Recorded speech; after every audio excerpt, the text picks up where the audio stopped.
TEDxCabarete, Dominican Republic.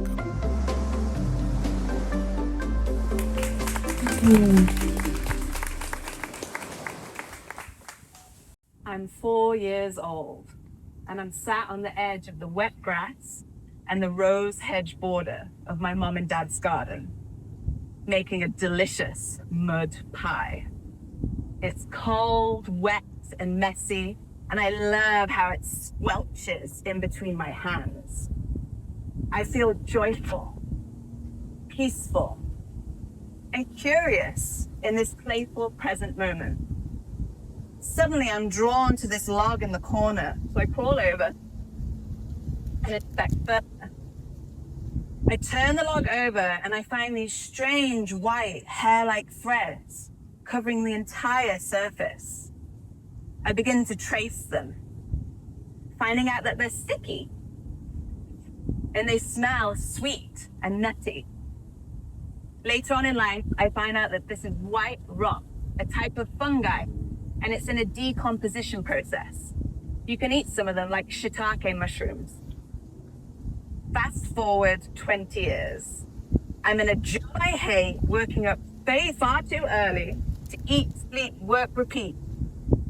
The school where I work just cares about numbers and grades and reports. They don't care about my well-being. They don't care about anyone's well-being. So I've just got home from another long day, and I go to the bathroom to wash it off. And as I walk past the mirror, I connect with my green eyes. It's the only thing that I like about myself. I feel numb, lonely, and separate from the world. My inner critique takes over. What are you doing here? No one likes you. You're unlovable.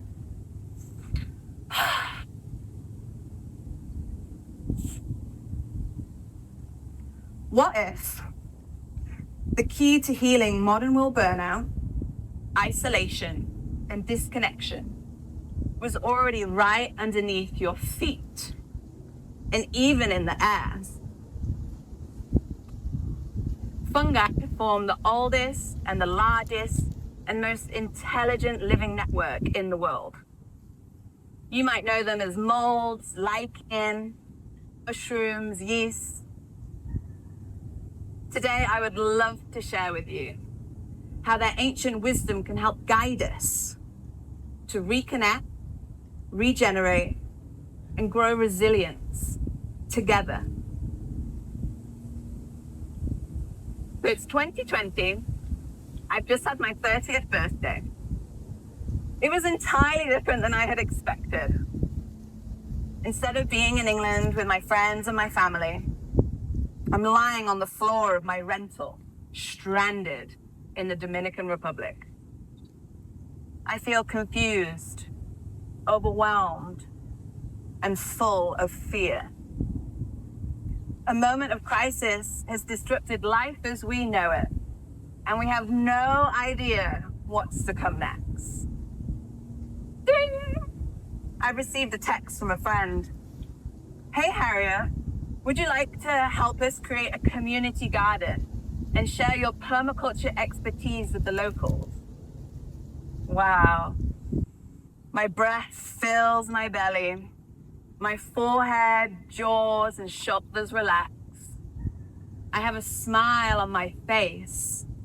It's the first one in days. This is a full body yes.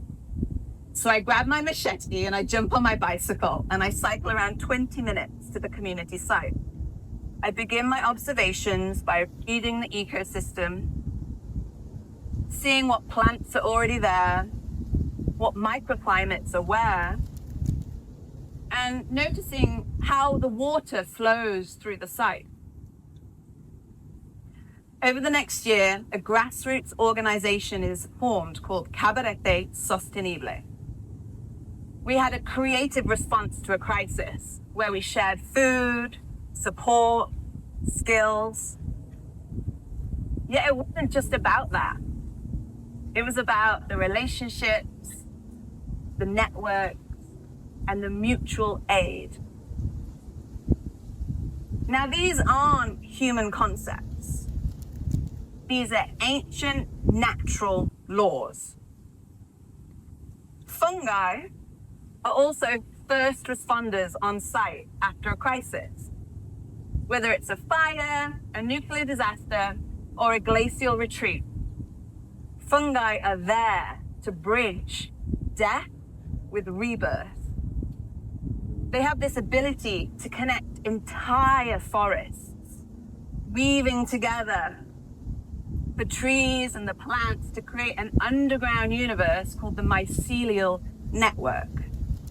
It's this beautiful dance of give and receive. They share nutrients and water and even warning signals to ensure that the whole system stays in balance. They create an interconnected web of life. Now, this project taught me that I didn't want to be self-sufficient. I didn't want to do it all on my own. I actually yearned to be community resilient, sharing resources, collaborating, and communicating with kindness and compassion.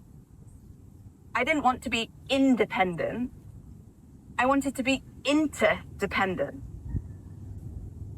Fungi are here to remind us that when we support each other, we can thrive together.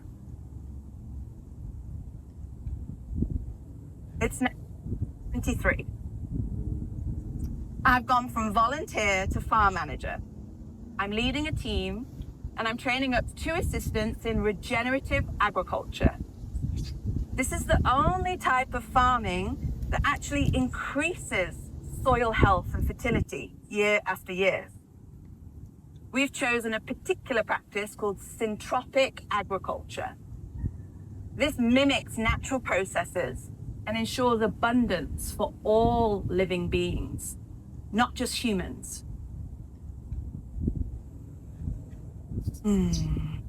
Fungi are here to teach us that there's no such thing as waste in nature. So it's been a year to the day since we planted our first plot. I remember the soil so vividly. It was bright red, super compact, and void of life. It's like you could make one of those clay pots from it. So as I kneel down today, I move the leaf mulch and the sticks of wood surrounding the fruit trees.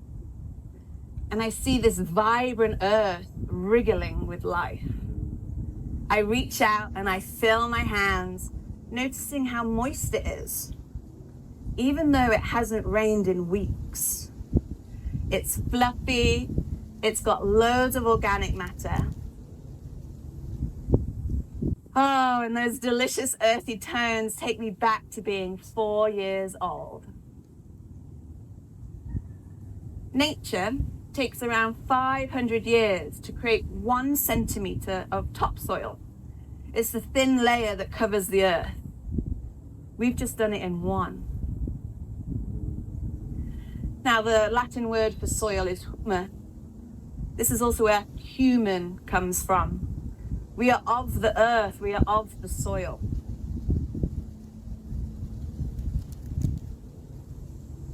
Now, imagine if all communities over the world came together to regenerate their ecosystems.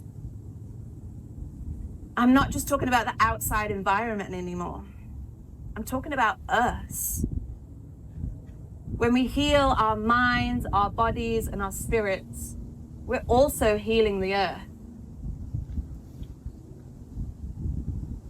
Now, I couldn't have done any of this life-enriching ecological work if I hadn't spent years, I'm talking years, figuring out my inner ecosystem.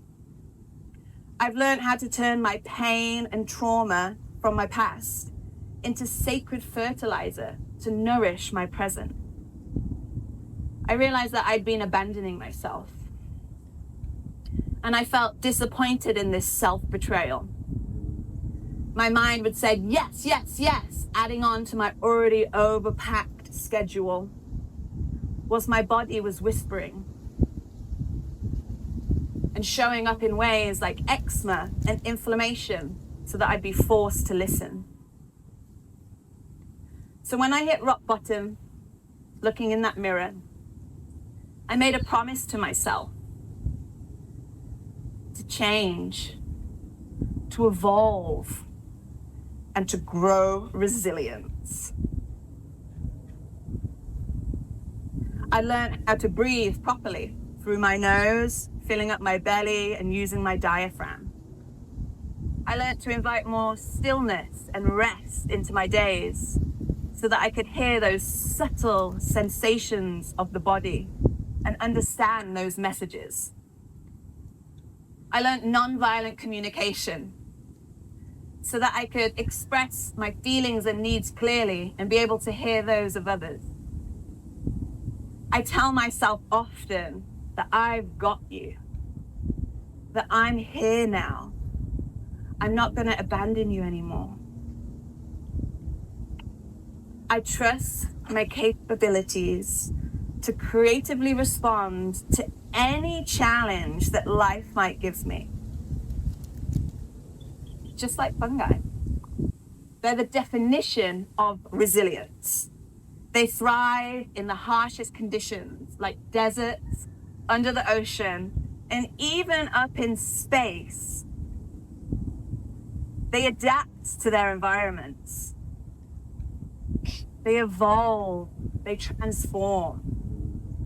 So as we're here clinging on to familiarity, whilst the world is changing rapidly, our towns and our schools and our farms were made for a world that no longer exists.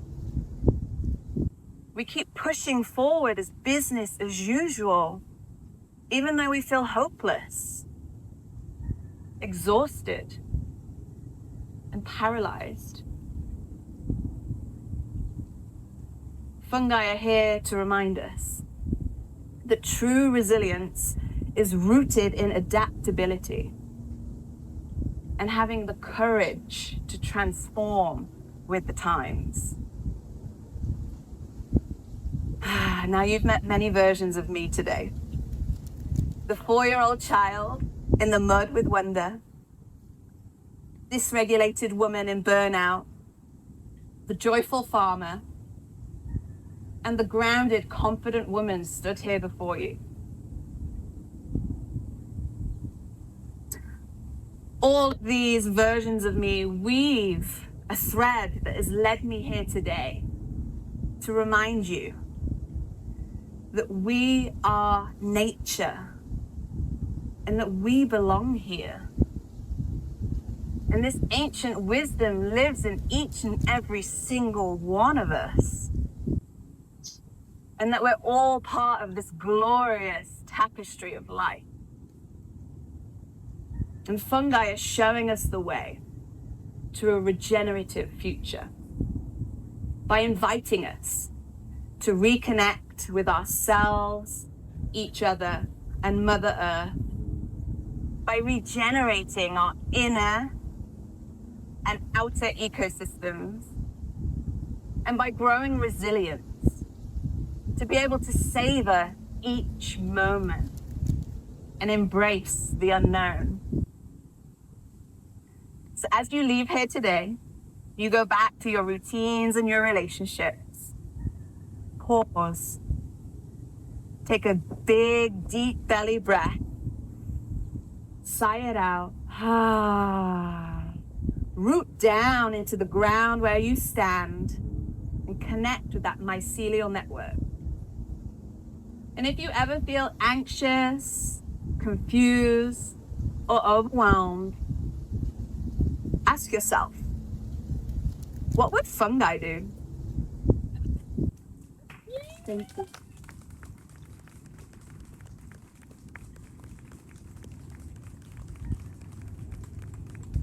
Thank you, Harriet. Gracias, Harriet. La sabiduría de los hongos. A continuación,